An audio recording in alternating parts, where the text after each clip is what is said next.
کرنا، بیوی کو سنبھالنا، یہ حوصلے والے مردوں کا کام ہے، یہ ہیجڑوں اور مخنثوں کا کام نہیں. جن سنت ٹوٹ کے عمر بن خطاب سے محبت کرتے ہیں، ٹوٹ کے. سب سے پہلے ابو بکر، اس کے بعد عمر. اور سیرت اگر پڑھو نا تو حضرت عمر سے محبت اور زیادہ ہو جاتی ہے، یعنی حضرت ابو بکر سے بھی زیادہ ہو جاتی ہے. وجہ اس کی ہے کہ حضرت ابو بکر کی جو فضیلت کی وجہ ہے وہ اس مشکل وقت میں پیغمبر کا ساتھ دینا جب کوئی بھی آپ کا ساتھ نہیں دے رہا تھا. لیکن اسلام کو جو طاقت ملی ہے نا وہ کس کے دور میں ملی ہے؟ عمر بن خطاب کے دور میں ملی ہے. ایک غیر مسلم یہ بات مانتے ہیں، انگریزوں نے لکھی ہے یہ بات، اور کہتے ہیں اسلامی تاریخ میں عمر بن خطاب جیسا حکمران آیا ہی نہیں ہے، اس جیسی حکومت قائم ہوئی نہیں ہے. سارے فتنے ان کے بعد شروع ہوئے ہیں. حضرت عثمان کے دور میں خوارج پیدا ہوئے، حضرت علی کے دور میں لڑائیاں ہوئی ہیں، اس کے بعد سے حدیث میں آتے ہیں ایک دفعہ میری امت میں تلوار چلے گی تو قیامت تک چلتی رہے گی، وہ ختم نہیں ہوگی. اب یہ تلوار حضرت عیسیٰ ابن مریم آ کے ختم کریں گے، ورنہ امت لڑتی رہے گی، لڑی رہی ہے اس وقت سے، کیا خیال ہے. تو لیکن عمر بن خطاب کے دور تک وہ ایسا روب اور دبدبا تھا نا کہ تو جس کو عمر سمجھ میں نہ آئے تو اس کی عقل پہ ماتم کے علاوہ کچھ نہیں کیا جا سکتا. تو اور حضرت عمر نے جتنے پروٹوکول اہل بیت کو دیا ہے، حضرت حسن حسین کو دیا، سیدنا علی کو دیا، اتنا تو کسی نے بھی نہیں دیا. مفتی صاحب کیسے ہیں آپ؟ مفتی صاحب میری عمر جو 3 شادیاں، اوے 24 سال میں کم بخت تو مجھ سے بھی آگے نکل گیا، 3 شادیاں کیوں ہوئی ہیں؟ تجھے شرم نہیں آتی؟ 24 میں تو میری ایک نہیں ہوئی تھی. اب ہمارے مرید ہم سے ہی آگے نکل رہے ہیں یار. اور میرے ماشاء اللہ سے 8 بچے ہیں، 24 میں میرے تو نہیں تھے، مجھے تو افسوس ہو رہا ہے، جیلس ہو رہا ہوں میں تجھ سے. میں 8 من سے بے روزگار ہوں. یار مجھے نہیں سمجھ میں آ رہا، 8 بچے، اچھا 4 ایک سے ہیں، 4 ایک سے، تو 5 ایک سے ہو جائیں گے، 5 دوسری سے. تو شادی کو ہوئے کتنے سال ہیں؟ اگر 5 سال ہوئے ہیں شادی کو تو 5 سال میں 5 بچے تو ممکن ہی نہیں ہے. میرا خیال ہے 10 سال ہو گئے، یعنی 15 سال میں انہوں نے شادی کی ہوگی یا 16 سال میں. بہرحال کمال کی بات ہے. میں بہت شرمندہ ہوں یار، آج مجھے نیند کی گولی کھا کے سونا پڑے گا. اچھا میرے بھائی میں بے روزگار ہوں، یار ہر جملہ عجیب ہے اس کا. بے روزگاری میں 8 بچے ہو گئے اور 2 بیویاں بھی ہیں، قریب بھی آنے دے رہی ہیں، یعنی بے روزگاری میں. ہائے ہائے ہائے. میرا اچھا خاصا کاروبار تھا وہ ختم ہو گیا، اور میرے گھر میں نہیں. پھر میں نے 3 شادیاں کی ہوئی ہیں اور میری بیگم کو بھی نہیں پتا کہ میں بے روزگار ہوا ہوں. میرے پاس جو بھی ہے جمع کی میں وہ سب میں نے ختم کر دیا ہے، وہ سب میں نے 6 مہینے میں ختم کر دیا ہے. گھر کا کرایہ وغیرہ، راشن واشن، ٹھیش پیش سب اب نظر نہیں لگے گی. بھائی صاحب جب آپ کی 2-3 شادیاں تھیں آپ کو کاروبار میں بچا کے رکھنا چاہیے تھا نا، کیا خیال ہے؟ جب آپ کاروبار کر رہے تھے، آپ کی 3 بیویاں بھی، آپ کے اتنے بچے بھی، تو پورا ڈپینڈ آپ نے ایک کاروبار پہ کیا ہوا کیوں تھا؟ بار بار میں نے شریعت کا حکم بتایا ہے، شادیاں بھی کرو، بچے بھی پیدا کرو، لیکن مال کے اسباب بھی اختیار کرو. تو آپ کو چاہیے تھا کہ آپ اس میں سے، میں جیسے بتاتا ہوں، سال کا بچاؤ تاکہ ایک دم بے روزگار ہو تو کچھ ہو تو نا سروائیو کرنے کے لیے، پھر اتنے میں دوسرا کاروبار تلاش کرو. بہرحال جو ہونا تھا ہو گیا. دل سے دعا کرتا ہوں اللہ آپ کے مال میں برکت عطا فرمائے، اور امید ہے انشاءاللہ 3 شادیوں کی برکت سے اللہ آپ کو اچھا روزگار دے دے گا، بشرطے کہ روزگار کو آپ فوکس کرو. بچوں کو کے علاوہ روزگار کو بھی اب آپ کیا کرو کیا خیال ہے؟ اس کو بھی فوکس کرو، محنت کرو، دل لگاؤ، انشاءاللہ اللہ روزی دے گا آپ کو. اللہ تعالیٰ نے وعدہ کیا ہے نکاح کی برکت سے مالی برکت آتی ہے. میں نے نہیں دیکھا کوئی بھی 2-3 شادیوں والا رو رہا ہو. ویسے رو رہا ہوگا بے عزتی کی وجہ سے، لیکن اللہ مالی اس کو وسعت دیتے ہیں. میرا سوال یہ ہے کہ بجلی کے بل کی بچت کی وجہ سے کنڈا استعمال کر کے کاروبار میں ان پیسوں سے وہ صدقہ خیرات کر کے حج عمرہ کر کے بجلی چوری کرنا جائز نہیں ہے، لیکن اس سے جو کاروبار کیا جائے گا وہ کاروبار حلال ہوتا ہے، کیونکہ وہ بجلی بیچ تھوڑی رہا ہے چوری کر کے. کوئی بجلی چوری کر کے بیچے گا تو وہ حرام ہے، یعنی اس سے جو آمدن آئے گی وہ کیا ہوگی؟ حرام.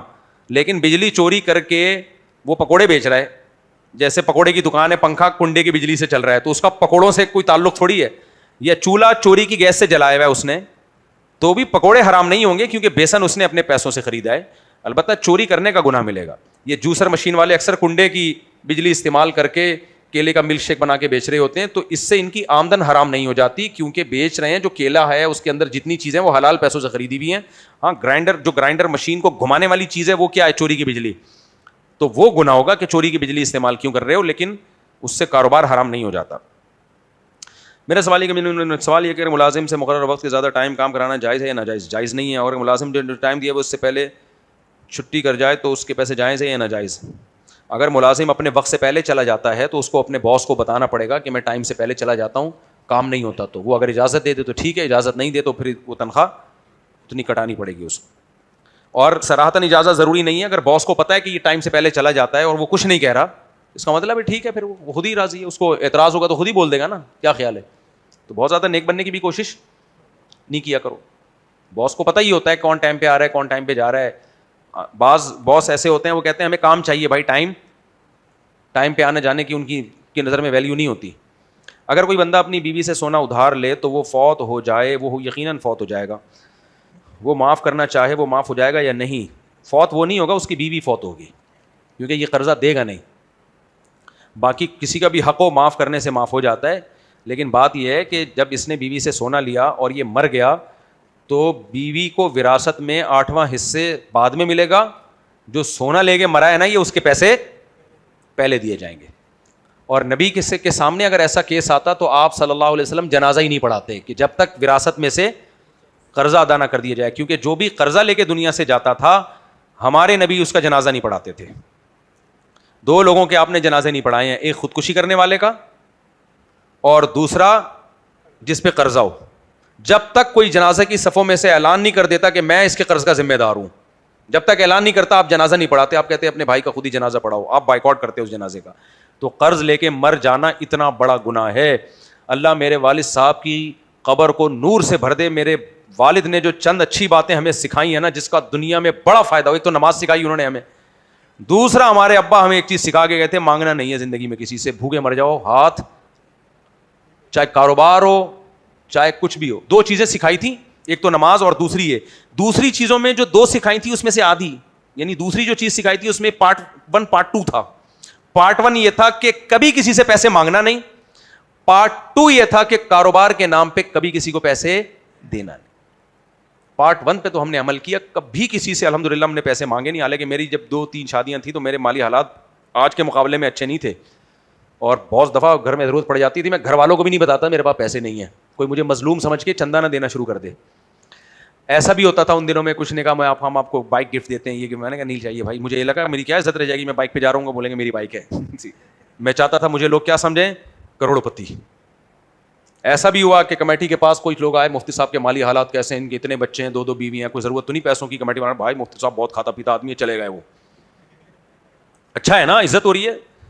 تو ہمارے حضرت فرماتے تھے جیب میں دھیلا نہ بھی ہو نا, لوگ یہ سمجھیں کہ بہت بڑا سیٹ ہے, ایسے رہنا چاہیے.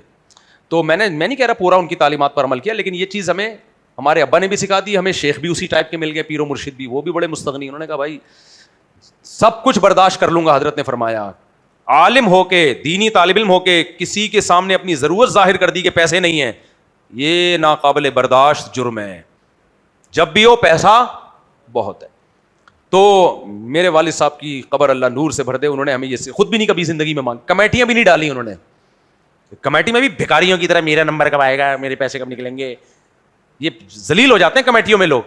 ابے تمہاری جیب میں جتنا ہے اتنا کھاؤ, نہیں ہے تو چھوڑو, رہنا تو نہیں کھاؤ, کیا خیال ہے. کمیٹیاں ڈال کے ہوس کہ اس دن نکلے گی تو میں اتنا پیسہ آ جائے گا, چھوڑ دو یار, کیا کر لے گا تو اتنے پیسے کا. تو ویسے بچا لو پیسہ, گولڈ خرید کے رکھ لو. اگر آپ کو بائک خریدنی ہے, پیسے نہیں ہو رہے تو بھائی ہر مہینے تنخواہ سے کچھ بچاؤ, گولڈ خریدتے رہو, جب اتنے ہو جائیں تو بائک خرید لو, گاڑی خرید لو, جو بھی کرنا ہے. ہمارے ابا کی یہ سوچ تھی. کمیٹیاں کہتے ہیں پاگلوں کا کام ہے کمیٹیاں ڈالنا, تو ٹینشن ہے, اور لے کے بھاگ گیا تو گئے. جس کی پہلی کمیٹی نکلی وہ مارکیٹ سے شارٹ, تو زندگی بھر صلواتیں دیتے, کوستے رہو اس کو, کہتے پیسوں میں رکھنا ہی نہیں ہے.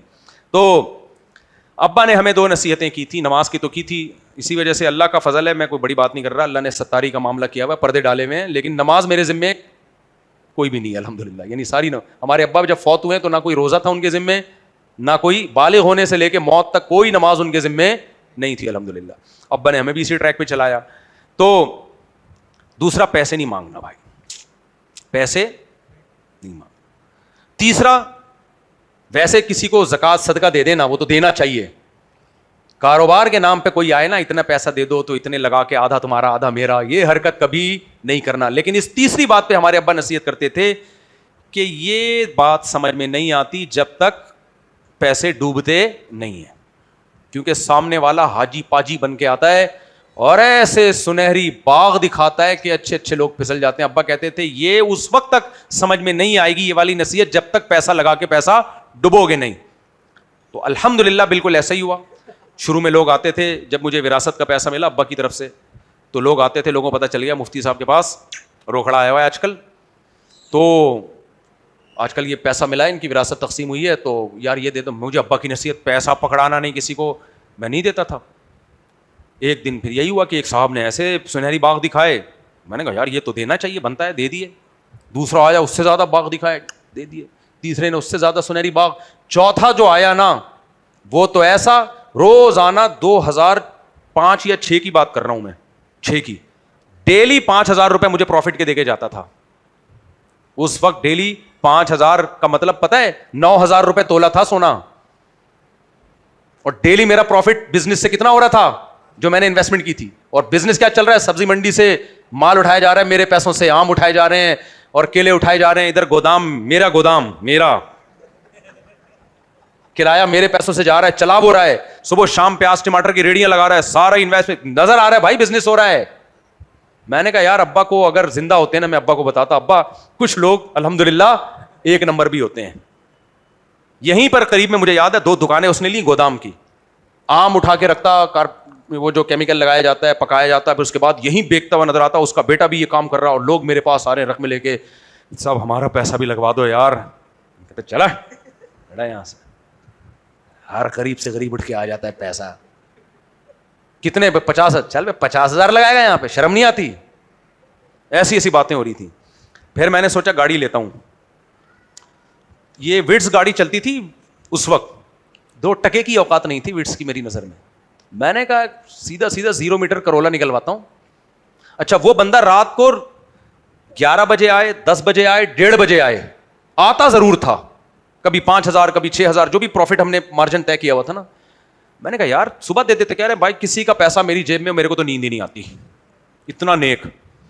مفتی صاحب پھر کہتا تھا میں سید ہوں.